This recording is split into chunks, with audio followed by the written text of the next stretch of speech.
Welcome to Vani வீட்டு சமையல். இன்றைக்கி பார்க்க போகிற ரெசிபி வந்து லெஃப்ட் ஓவர் ரைஸு. இது வந்து தண்ணி ஊற்றி வச்ச சாதம் தாங்க. தண்ணி இல்லாமல் அப்படியே காலையில் சாதம் நைட்டு கூட செஞ்சுக்கலாம், அதுவும் நல்லாயிருக்கும். அந்த மாதிரி வேறு வேறையாக இருக்கிற சாதத்தை வந்து நீங்கள் மிக்சியில் கொஞ்சமாக தயிர் ஊற்றி கெட்டியாக நல்லா இந்த மாதிரி அரைச்சி எடுத்துக்கோங்க. நான் வந்து தண்ணியில் இருக்கிற சாதத்தை தான் இந்த மாதிரி கையிலேயே பிசைஞ்சு வச்சுருக்கேன். நான் மிக்சியெல்லாம் போடலைங்க. இதில் வந்து நான் கொஞ்சமாக ஜீரகம் சேர்த்துக்கிறேன். ஜீரகம், அப்புறமா வெங்காயம் பொடியாக நறுக்கின 2 சின்ன வெங்காயம், கொஞ்சமாக கருவேப்பிலை, ஒரு பச்சை மிளகாய், கொஞ்சம் கொத்தமல்லி, அதுக்கப்புறமா இதுக்கு தேவையான அளவு உப்பு சேர்த்துக்கலாம்.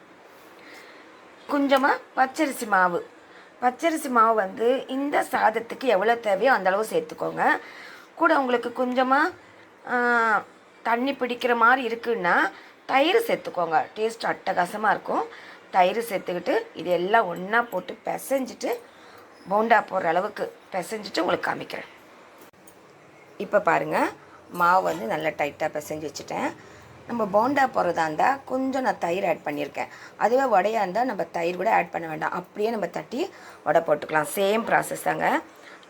கையில் வந்து கொஞ்சம் தண்ணியில் டிப் பண்ணிவிட்டு அப்படியே எடுத்து நம்ம சின்ன சின்னதாக வேணுமோ பெருசாக வேணுமோ நம்ம விருப்பம் போட்டுக்கலாம். நான் வந்து சின்ன சின்னதாக தான் போட போகிறேன். பாருங்கள்,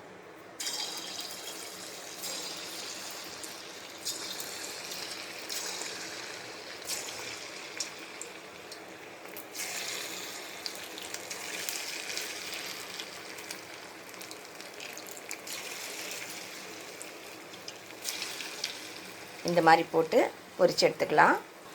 இப்போ பாருங்கள், ஒரு பக்கம் வெந்த பிறகு நல்லா திருப்பி போட்டுட்டேன். 2 பக்கமும் நல்லா ஃப்ரை பண்ணி எடுத்துருங்க. அவ்வளோதாங்க போண்டா. சூப்பராக இருக்குங்க.